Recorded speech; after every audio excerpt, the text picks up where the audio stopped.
obboleettii ji'a 8 guutu garaa qabda. Email man tana cabsii gartee email kana nu jala baafate jan kunis email gartee ati fakkeenyaatti fayyadamaa jiraattu yoo taate waqasaman billaa yani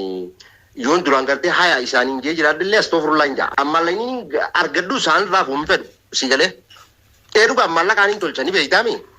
garuu maallaqa osoo biliyoonallee naa kannan hin fedhu an dhugumaan sitti hima yoo gartee intala garaa qabdu taatee rakkoo kana hunda si godhanii fakkeenya rakkoo nati imma gaafaan hin jettu gartee shaara irratti araltu jedhanii na dhiisanii baati 8 yoo garaa qabaattee akkasii rakkoo akkasii keessa jiraattu taate kanaaf an obboleettii dhalaa wajjin dhaladhee cinaan dhaabbadda malee irratti hin duulu. Viidiyoon amma isinii waraabaa jiru tana haga xumuraa hundi keessan dhaggeeffadhaatii achi booda wahuma lubbuun teessan barbaadde naan jaa na arrabsitanis obboleessa keessan na faarsitanis obboleessa keessan na jibbitanis na jaalattanis hundi keessanuu obboleessa keessan garuu immoo gorsa keessan arraas borus ni fudhadha. Assalamu alaikum warahmatullahi wabarakatuh. Ilman Oromoo warri biyya jirus kabiyya Oromaa jirus hundi keessanuu bakka jirtanitti salaamtaan xiyyeetoonni irraa buqqaatee isin biraa geessu akka jirtan obboleeyyan kiyya annagaan qaba alhamdulillah. Egaa Nasruun maal qabatee dhufee jechuun keessan irraa obboleeyyan kiyya wanni qabadee dhufee akkuma viidiyoo YouTube ayyaan irratti agartanitti maqaan achirra nabatee jira. Maqaa kiyya YouTube san gubbaan nabatee jira jechuudha. Akka waan Nasruun maallaqaan bitamuu akka nama maallaqaa jee ilma namaa kana miidhuu akkasitti achi gubbatti dubbatamee jira jechuudha. Hordoftoonni isiilleen hordoftoonni kiyyalleen hundi keessan obboleeyyan kiyya viidiyoon amma isinii waraabaa jiru tana haga xumuraa hundi keessan dhaggeeffadhaatii achi booda wahuma lubbuun teessan barbaadde naan jaa feetanillee na arrabsaa nallee gorsaa yoo na arrabsitanis obboleessa keessanii Nasruun ilma keessan waan takka isinii fi maladhaa jechuudha. Oromoo xiyyataa YouTube isiisan jalatti illee kommentii gootee sagalee xiyyacha dhaggeeffattee na arrabsitillee haa ta'u kana gorsillee haa ta'u hundi keessanuu mataa kiyya kana gubbana jirtan obboleeyyan kiyya. Ni obboleessa keessanii baga na arrabsitan ni ilma keessanii baga na arrabsitan hundi keessanuu akkumaan jalqaba viidiyoo tanarratti sagalee dhaggeeffattan sagaleen an kaa'eef sagaleen an ergeef sagaleen an isii qabe osoo dhaggeeffattee hin xumurin akkaan an mufadhu akkaan an aaru yeruma jalqabaa yeroon an gaafuma nagayaa gaafii isii gaafadhu oowwan afaan deebiftee oowwana dubbatte achumarratti jecha tokko qofa deebiseef maaliin deebiseef an YouTube si harkaa fuudhuudhaan annaaf dalagaadha YouTube si harkaa fuudhuudhaaf halkan tokkoo fi guyyaa tokko natti hin fudhattuu jeen jechuudha. Garuu sagaleen an achi booda qabe hunda takka hin dhaggeeffanne haga ammatti hin dhaggeeffanne hanga ammatti. Ittillee bilbileetiin dadhabee jechuudha. Eega viidiyoo isiin gallakkiftee booda viidiyoo isiin gallakkiftee san hordoftoonni kiyya gara waatsaappiin namoonni hedduun narra sheer godhan. Wallaahi akkanaan dura YouTube isiitis hin beeku isiis hin beeku Aarifoollee hin beeku jaarsa isiidhaa jechuudha. Aarifoo ji'a dabre kanaan guyyaa tokko arge. Guyyaa tokko na bira dhufee waa sirreeffatee na biraa deeme. Warra adsansii banachuu hin dandeenye Yamanitti niin banaaf maallaqaan hin banaaf tokko. Lammaffaa namoota YouTubein duraa miidhame YouTubein isaanii adaba godhate hafurmaata qabu haga dandeettii tiyyaa haga rabbiin sammuu naa kennetti laaleetiin sirreessaaf maallaqanni kun tana hubadhaa. Nama iimeela isaa dagatee moobaayila isaa keessaa farmatamee Nasruun akkamitti deebi'afaa jee namoota akkasii fa'aa kan iimeela isaa beeku iimeela isaa fidi jeeni iimeela sanniin deebisaaf kanumaa jechuudha. Kana godhuun ammoo dalagaan qaanyii ni qabdi. Dalagaan qaanyii qabdu garuu yoo itti nama miite yoo itti karaa shiraa yaadde qaaniidha. Maqaallee si balleessiti maqaallee si salphifti. An ammoo Nasruun nama maallaqaan illee bitamuu miti osoo Aarifoon faan doolaara biiliyoona fidanii dachii tana afaniis Nasruun eenyu akka taate jalqaba osoo adda baafattee sagalee xiyya dhaggeeffattee fixxee xumurtee jecha naan jettee samboo dolbaatellee na arrabsite sheenaatti hin qabu viidiyoo tanallee malu. Naaf Aarifoon akkaataa itti wal dubbifne qaba. Isii akkaataan isii itti dubbiseen qaba. Sagaleenan isiidha gara waatsaappiin qabeef osoo dhaggeeffatteen xumuriin jecha jalqabaa dubbuma jalqabaa ta walitti dubbannee jecha naan jettee an achirra jecha tokko deebiseef YouTube ansi jalaa fuudhu yoo taate halkan tokkoo fi guyyaa tokko natti hin fudhattu annaaf dalagaadha. Obboleettii xiyya akkanan ji'iin jechuu kiyya qofa mata duree fuutee jalqaba fuutee ayyaan ol baaftee hordoftoonni gara waatsaappiin sheer naa godhanii haa galatoomani. Sheer naa godhanii warri gartee natti illee dubbattee nallee gorse hundi keessanuu galatooma. Eega hordoftoonni viidiyoo isiin maxxansite gara waatsaappiin sheer naa godhanii isitti illee bilbilus dhiise malee sagalee illee qabuu dhiise malee sootiin isiidhaa qabe sagalee inni isii qabe san sagalee akkamii Nasrul lakkii maallaqaan bitameeti yuutuubii isii jalaa fuudhuu deema. Akkuma sagalee jalqaba irratti illee muraasa dhaggeeffatanii turtan ammallee na wajjin dhaggeeffadhaadha. Eegan sagaleen an isii qabe tana dhaggeeffatanii booda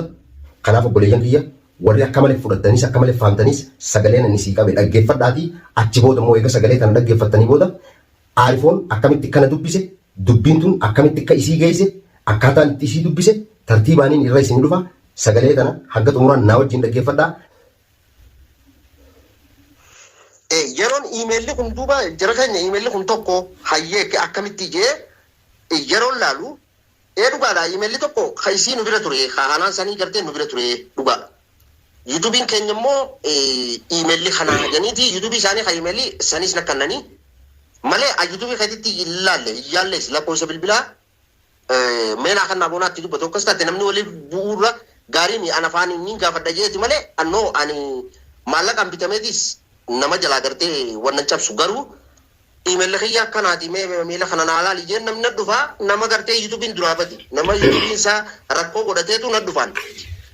namni yuutuubiin isaa rakkoo godhate na bira dhufaa ha adsansii barbaadu yamanitti adsansii waan bara 2022 booda waan hin banamneef ha adsansii barbaadu na dhufaa adsansiin hin banaa fi maallaqa jechuun annaaf dalagaa garuu yuutuubii akkanumatti abbaa fedhe jalaa cabsuu fi kana laa nallee barbaachisuun fedhullee arrabshaalleen fedhu seenulleen fedhu rakkoon gartee isaa si godhanan viidiyoo harka taanaan yookaan lakkoofsa kiyyaillee kun ammaa gartee lakkoofsa qabattee bakkaan hin jiru na dhuftee rakkoon isaa na godhan takkanaatti obboleessa kiyyaatti jette taanaan waan mashaakila qaba hin seenullee hin fedhulleedha kanaaf waa wanna jettu takka hin qabdu obboleettiiti an cabsee humnaan si jalaa fuudhuudhaaf isin lamaantu jaarsaa jaartiidha nan galchu jechuudha. Anatti wanni dha miti maallaqa walau ati naa kannite walau isaan san naa kannanii an maallaqa barbaadu maallaqa habba takka barbaadu maallaqaan isin bitamuun an maallaqaan habba takka hin bitamu si galee kanaaf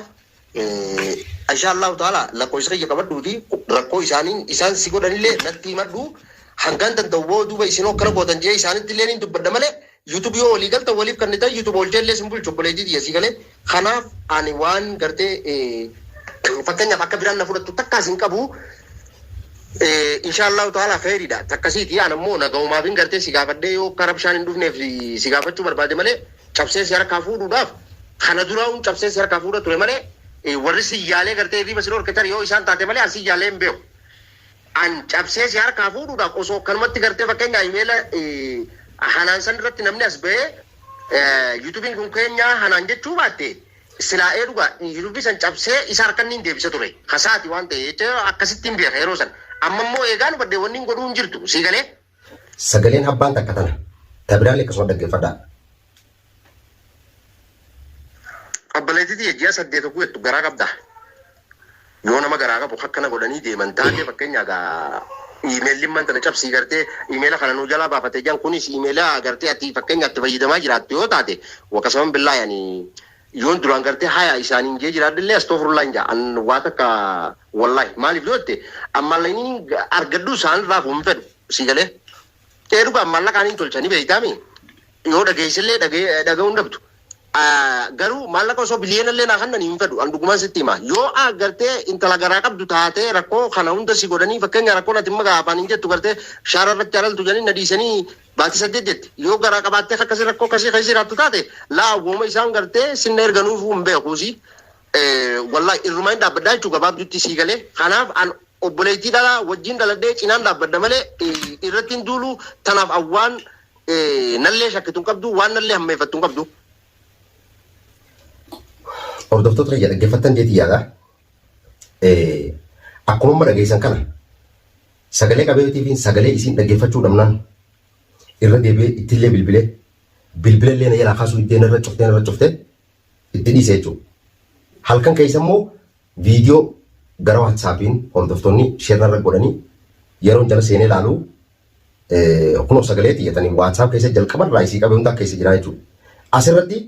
jalqabarra jechiin nan jeen kamii jechi isiin naan jette hoo maali Eegas boodoo haga xumuraatti murteen naafii siinatti addaan baane maali jechuutu laalama malee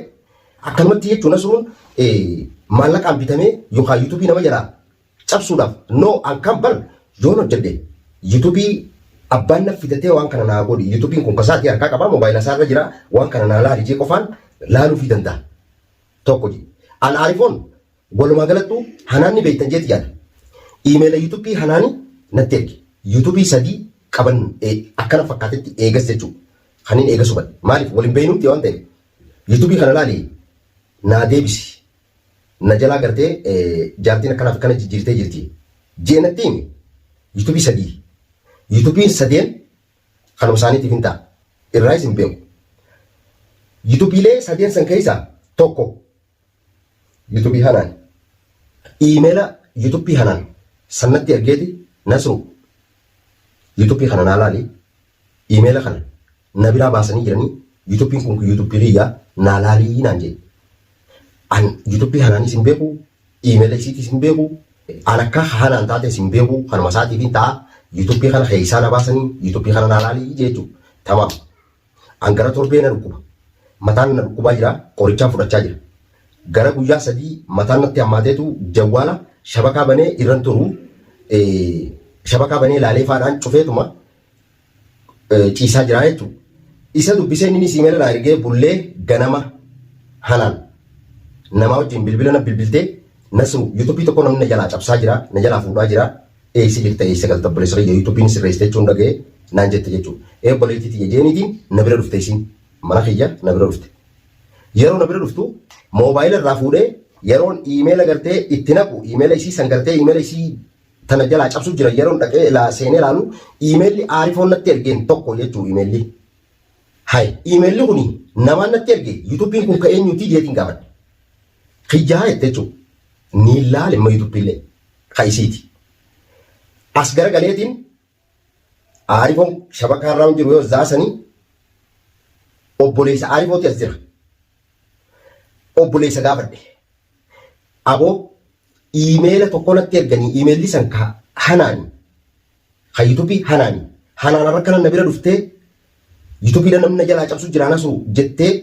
yeroo laaluuf akkanaaf akkanatti gartee iimeelli obboleessa kee aarifoon natti ergeen tokko akkamitti iimeela nama natti ergaa jeetiin gaafadhe obboleeyya kee. Maal naan jee yuutuubiin ayyaanis kophaa ka aarifoolleen kophaa ka hanaanilleen kophaa ka hanaan kunis aarifoo bira ture yuutuubiin sadeenuu jechuudha. Yuutuubiin amma ka ayyaan ka aarifootii fi ka hanaanis bira ture sadeenuu keessaa bahee jira. Daanuu hanaan gaafanni asii deemu keessaa baafatte koodii jijjiiratte. Yuutuubii hanaan hatti yaalame agarraan hanaan na dubbiftee sababa san na bira dhufte jechuudha. Yeroo na bira dhuftu iimeelli tokko taanaan obboleessa gaafadhee obboleessa kee yuutuuba iimeelli kun iimeela namaati. Iimeela namaatti maaliif garte obboleessa kee akkanatti hanaan na bira dhufteeti akkana itti jennaan ayyaanii fi hanaan geeleedha. Haa isinii galu dhaggeeffadhaa akka tan. Hanaanii fi ayyaan geeleedha. Yoo yuutuubii hanaan san ka isa nu harka deebi'u taate ka yoo yuutuubiin hanaan san ka aarifoo harka deebi'u taate hanaan asitti ayyaan qabattee yuutuubii aarifoodhaa ka ayyaan keessaa isa darbitee paaswoordii jijjiirattee isa keessaa baafte kana isa harkaa fuute kana sababa mashaakila kanaatiin ni deebifti waan jiru yaadeen na dubbatenni. Aboo mashaakila kanaa kanallee hin fedhu mashaakila hin barbaadu. Gaa iimeela namatti erguulleen kalataa eega akkas taate obboleessa kiyya mee jaartuma aarifoo sanuu lakkoofsanaa kanni anaatu itti dubbata akka gartee mashaakilli isin jidduun dhufne duuba akkas taate itti dubbadhuuti yuutuubii aarifoodhaa akka deebiftuuf godhinaan jedhe tamaam isii naa dubbisa lakkoofsa bilbilaa kasii naa ergi jeeniitiin naa ergee jechuudha. Lakkoofsanni naa erge san fudhadheetiin gara waatsaappiin isii dubbise nagahanii dubbise jalqaba irratti. Obboleettiitii akkanaaf akkana jeetiin akkumaan amma isinitti hime kanatti yuutuubiin hanaan akkanatti ergame mashaakila akkanaatti deemu jira. Sababa kanatti gartee jaarsa keetiif namni biraallee wali bu'u mala yuutuubii aarifoo yoo deebifte hooyii jeen jechuun annaa cabse yookaan naa deebisi iimeela kana jeen na dhufe malee rakkoo isin jidduu jirtu hin beeku je'eetiin itti dubbadde jechuudha. Edaa iimeela kiyya namni itti yaalu jiru laalaa jiru si hin asru. Amma booda yuutuubiin kiyya tuqamnaan yaman kana keessa waliin jirra sanaa keessa waliin jirra ni agartaa jechuudha. Obboleettiitii yoo cabsuu taateen jeen obboleettiitii yoo yuutuub kee cabsuu taateen jeen halkan tokkoo fi guyyaa tokko natti hin fudhatu. Garuu wanni inni dhufee si gaafadheef yoo rakkoon kan dhuftu taate rakkoon amma isin irraa dubbattu kana yoo rakkoon kan dhuftu taate gaarii miti yuutuubii isaallee deebisiif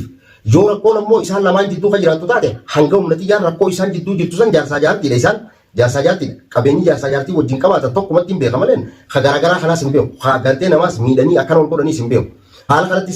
siifi namni biraallee siifi jaarsa keetillee wali buutanii jenna isin jecha sannaa deebiftee jechiin nan jee kana qofa obboleeyyan kiyya asirratti akkuma sagalee dhaggeeffachuu turtan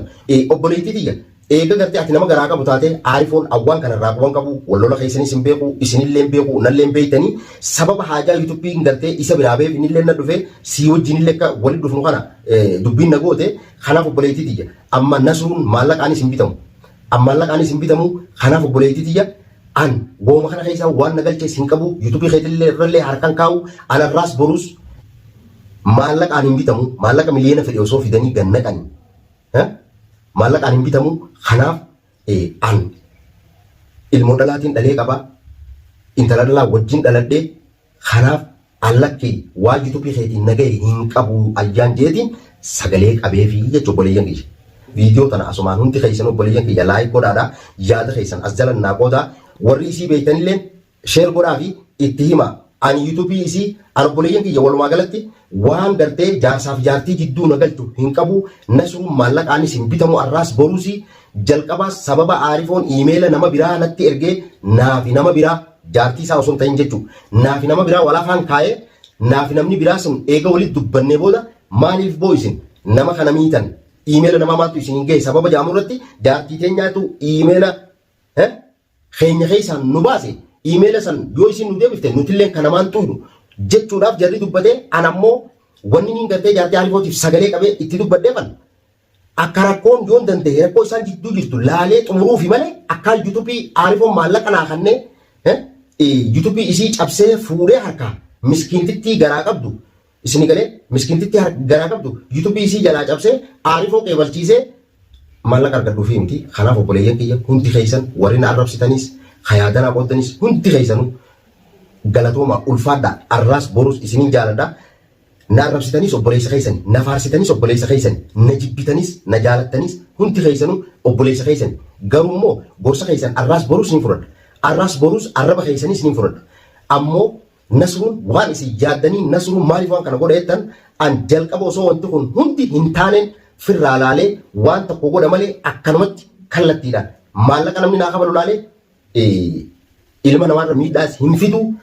obboleeyyan kiyya viidiyoo tan hundi keessanuu laayik godhaadha warri viidiyoo san dhaggeeffatee jiru yaada qabdan as jalan naa qoodan isin jechuu barbaade hanga viidiyoo itti aantu viidiyoo biraatiin walitti deebinu obboleeyyan kiyya assalaamu alaikum warahmatullaahi wabarakaatuh.